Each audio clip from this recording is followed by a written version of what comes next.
Good morning, everyone. Welcome to your online class of Gyan Bharati Academy. I am your SST teacher. Today, I am going to about a study of the class 7th, chapter 3, the Sultanate period, part 4th. तो आज हम लोग class 7th का chapter 3 the सल्तनत period का part 4 के बारे में डिस्कस करेंगे, जो कि आपका आज लास्ट क्लास है इस चैप्टर से रिलेटेड। तो अगर आप इस चैनल से नए हैं तो चैनल को सब्सक्राइब कर ले और बेल आइकन पर क्लिक करना ना भूलें। तो चलिए वीडियो स्टार्ट करते हैं। तो जैसे कि आप लोग इस पिक्चर में देख रहे होंगे, आज हम लोग फिरोज शाह तुगलक के बारे में पढ़ेंगे, जिनका पीरियड था 1351 टू 1388। तो यहाँ पर बता रहा है Firoz Shah Tughlaq was the successor of Muhammad bin Tughlaq. Firoz Shah was caring ruler unlike Muhammad bin Tughlaq. He made sure the people in his kingdom were happy and heard out their problems blatantly. However, he was not military strong and could not sustain any sort of external attacks or aggression. Firoz Shah died his last in year 1388, and after that the Tughlaq dynasty faded away in no time. तो जैसे कि ये पूरा paragraph हम लोग यहाँ से लेकर यहाँ तक पढ़ चुके हैं। तो इस पैराग्राफ के मैं बारे में आपको बता दूं कि जो फिरोज शाह तुगलक मोहम्मद बिन तुगलक के उत्तराधिकारी थे। फिरोज शाह मोहम्मद बिन तुगलक के विपरीत शासक की क्या करते थे, देखभाल क्या करते थे। उसने अपने राज्य के लोगों को सुखी समझा था और उनकी समस्याओं को धैर्यपूर्वक भी सुना करते थे। फिर भी यहाँ पर बता रहा है कि जैसे कि फिर भी वे सैनिक की दृष्टि से इतने मजबूत नहीं थे और किसी भी प्रकार के बाहरी आक्रमण को वो झेल नहीं सके।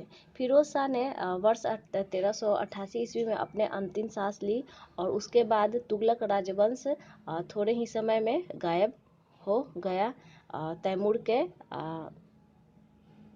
उसके बाद किसका काल आया, उसके बाद तैमूर का काल आया। तैमूर इन्वेशन 1398 यानी तैमूर का आक्रमण।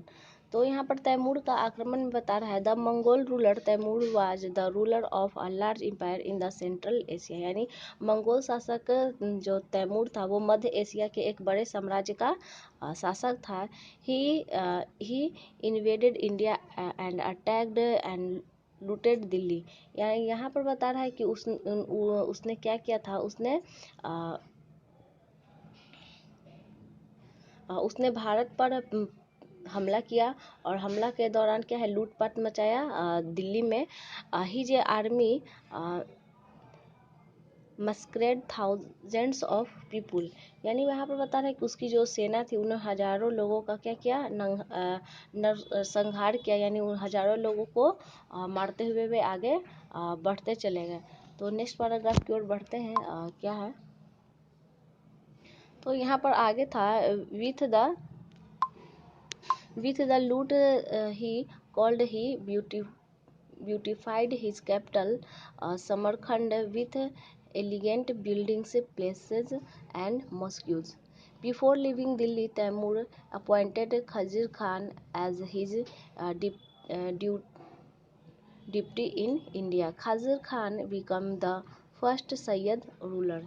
यानी आगे यहाँ पर बता रहा है कि उन्होंने एक साथ तो लूट किया ही, लूट को एकत्रित करके उसने अपनी राजधानी समरगाह को सुंदर इमारतों और महलों और मस्जिदों के साथ सुशोभित किया था। आगे यहाँ पर बता रहा है before leaving Delhi Timur appointed Khizr Khan and his deputy in India. Khizr Khan become the first Sayyid ruler. यानी आगे बता रहा है कि दिल्ली छोड़ने से पहले तैमूर ने खजीर खान को भारत का डिप्टी बना दिया था और खमीर खान पहले भी खमीर खान के पहले पर वो वहाँ का शासक भी बन गया।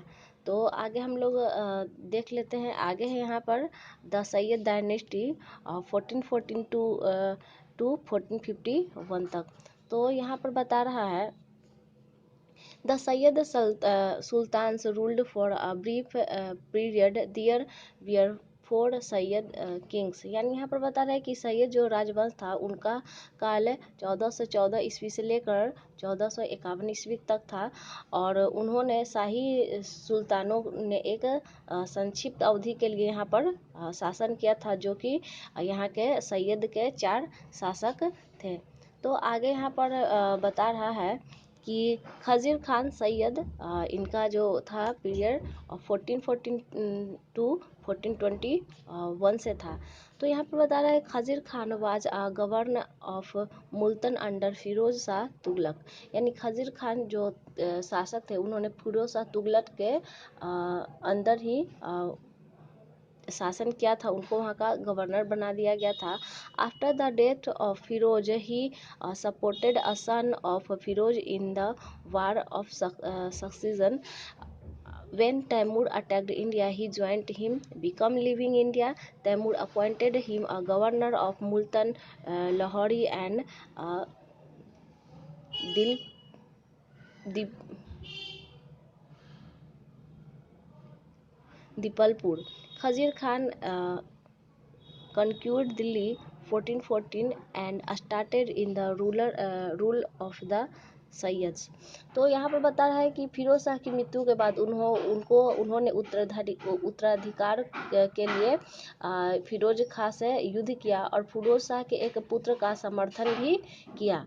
जब तैमूर ने भारत पर हमला किया तो उन्होंने उनके साथ जुड़ गए। भारत छोड़ने से पूर्व तैमूर ने उसे मुल्तान और लाहौर और दिवालपुर का गवर्नर नियुक्त किया। आगे यहाँ पर बता रहा है खमीर खान ने 1414 ईस्वी में दिल्ली पर विजय प्राप्त की और इन समयावधियों तक क्या किया था, दिल्ली पर शासन किया। तो नेक्स्ट पैराग्राफ बढ़ते हैं।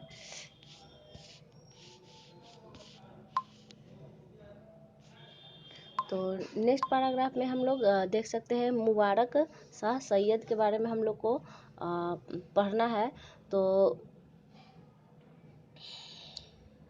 जिनका काल था 1421 टू 1434 तक। तो यहाँ पर बता है Mubarak Shah succeeded his father. He was a man of vision and could have revived the old glory of the Sultanate. The nobles, however, were against him. Most of his time was spent in controlling them. तो यहाँ पर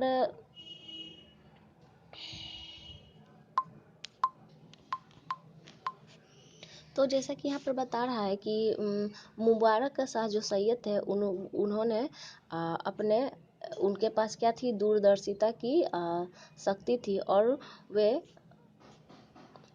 वे सल्तनत के प्राचीन वैभव को पुनः जीवित कर सकते थे। आगे यहाँ पर बता रहा है हालांकि रसियों उनके खिलाफ थे, मतलब हालांकि यहाँ पर जो रसियन थे वे उनके खिलाफ थे। उनका अधिकांश समय उन्हें नियंत्रित करने में ही व्यतीत हो जाता था, यानी खर्च हो जाता था। तो आगे है मोहम्मद शाह सैयद, जिनका काल है 1434 टू 1443। मोहम्मद शाह वाज मुबारक नेफ्यू, यानी मोहम्मद शाह जो थे वे उनके भतीजे थे। और यहाँ पर बता रहा है the nobles become very powerful during his region, यानी यहाँ पर बता रहा है कि वे बहुत ही क्या थे, शक्तिशाली शासक भी बने थे बाद में, इन फ्यूचर में। आगे है अलाउद्दीन आलम शाह सैयद, जिनका पीरियड था 1443 टू 1451। तो यहाँ पर बता रहा है कि Alam Shah was the next ruler, यानी आलम शाह जो था वो अगला शासक था। In 1451 he lost Delhi to Bahlul Lodi, यानी यहाँ पर बता रहा है कि उन्होंने 1451 ईस्वी में दिल्ली को खो दिया। With his the brief of rule of the Sayyid sultan से कम टू एन एंड। आगे यहाँ पर बता रहा है कि इसके साथ ही सुल्तानों का राज्य विस्तार यहाँ पर समाप्त हो गया। तो आगे यहाँ पर लोदी डायनेस्टी, जिनका पीरियड था 1451 to 1526। After the Timur invention a few dynasty called the Sayyid dynasty arose in Delhi.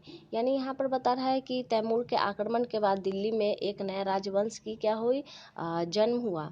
लेकिन यहाँ पर बता रहा है but is soon replaced by the Lodis who were originally. आगे यहाँ पर बता रहा है लेकिन उनके स्थान पर शीघ्र ही उन लोदियों ने क्या कर लिया था, कब्जा कर लिया। तो नेक्स्ट पेज की ओर बढ़ते हैं। नेक्स्ट पेज में क्या है, यहाँ पर बता रहा है कि अफगान ट्रिबल्स मैन, यानी उनका जो जगह था, उनके जगह पर तैमूरों ने अफगान ट्रिबल्स ने उनके स्थान पर कब्जा कर लिया। Bahlul Lodi become the ruler of Delhi, जो बाबुल थे वो दिल्ली का शासक था। He extended Lodi rule from Punjab to western borders Bihar. यानी यहाँ पर बता रहा है कि जो लोदी था वो दिल्ली का शासक बना। आगे यहाँ पर बता रहा है लोदी शासन को पंजाब से लेकर बिहार के पश्चिमी सीमाओं तक बढ़ा दिया। अब आगे यहाँ पर हम लोग देख लेते हैं। यहाँ पर हम लोग को सिकंदर लोदी के बारे में पढ़ना है, जिनका पीरियड था 1489 टू 1517।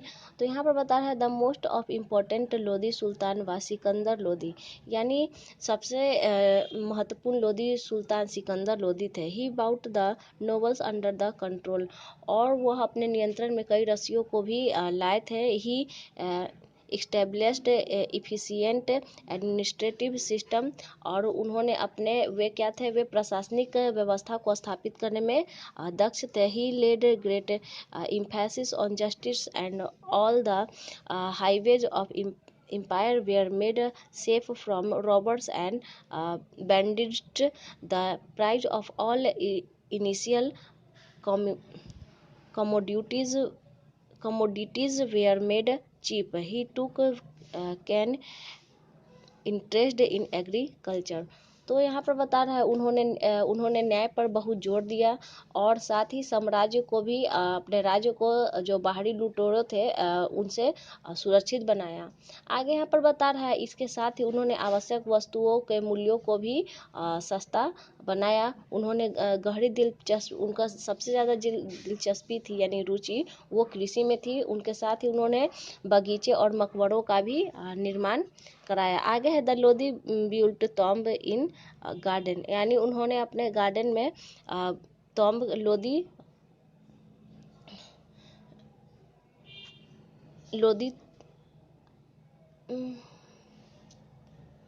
लोदी टॉम्ब का भी निर्माण कराया। आगे यहाँ पर द मुगल्स, नेक्स्ट पेज की ओर बढ़ते हैं।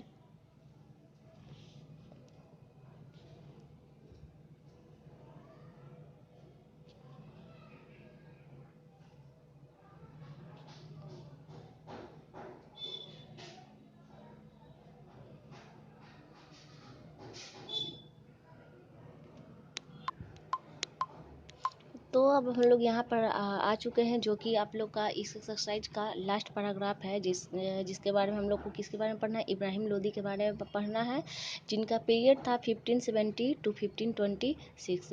यहाँ पर बता रहे Sikandar Lodi was succeeded by his son Ibrahim Lodi, यानी यहाँ पर सिकंदर लोदी के बाद उनके बेटे इब्राहिम लोदी ने सफलता प्राप्त की। Afghan chiefs and the Rajput rulers wanted to arrest their independence, यानी यहाँ पर बता रहा है अफगान के जो प्रधान थे और राजपूत शासक ने अपनी स्वतंत्रता का दावा करना चाहते थे। आगे यहाँ पर बता रहा है one of the most powerful Afghan chiefs was Daulat Khan Lodi the governor of Punjab. He invited Babur a central Asian chief to invade India and displace Ibrahim Lodi. तो यहाँ पर बता रहा है कि अफगान के एक सर्वाधिक शक्तिशाली सेनापति जो दौलत खान थे, उन्होंने लोदी को पंजाब के गवर्नर बनाया। उन्होंने बाबर को भारत पर आक्रमण करने के लिए भी कहा था। आगे यहाँ पर है invaded India and defeated Ibrahim Lodi in 1526 in battlefield of Panipat. यानी यहाँ पर आप लोग को बता रहा है कि बाबर ने भारत पर हमला किया और पानीपत के युद्ध क्षेत्र में 1526 ईस्वी में इब्राहिम लोदी को हराया। दस the Lodi dynasty and the Delhi सल्तनत कम टू द एंड।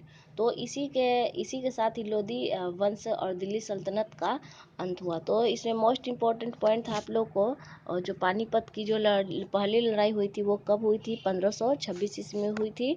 और जो किसके किसके बीच हुई थी, इब्राहिम लोदी और बाबर के बीच हुआ था। तो ये इम्पोर्टेंट है, ये याद रखें। और ज्ञान भारती के यूट्यूब चैनल को सब्सक्राइब करें ताकि वीडियो की नोटिफिकेशन आप तक जल्दी से जल्दी पहुंच सके। Thank you class, have a nice day.